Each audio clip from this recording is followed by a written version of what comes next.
Jadi kali ini aku mau ngajakin teman-teman jalan-jalan lagi mengelilingi kota Makassar. Tapi sebelumnya aku singgah dulu ke Pantai Losari, dimana di sini aku bisa menikmati gado-gado yang super enak. Tepatnya di depan Pantai Losari, teman-teman bisa lihat.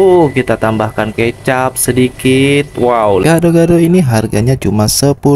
Lezatnya teman-teman bisa melihat di sini ada sayuran yang sangat segar, tentunya ditambah dengan sedikit telur. Tidak terasa waktunya sudah malam, aku akan pergi ke Mall Panakukang, dimana di sini Mall Panakukang ini selalu ramai dikunjungi oleh pengunjung. Seperti biasa, setiap aku pergi ke mall pasti mengunjungi toko musik yang ada di sana. Kali ini aku melihat gitar yang sangat keren sekali. Oh iya, aku baru ingat kalau aku lagi membutuhkan stick drum, dan ternyata stick drum di sini tidak sesuai dengan apa yang aku harapkan. Sebelum pulang ke rumah, kita mampir dulu sebentar membeli burger. Burger di sini sangat lezat sekali dan enak, harganya cuma 10.000 rupiah. Dan terima kasih buat teman-temanku yang sudah menonton video ini. Jangan lupa follow dan subscribe.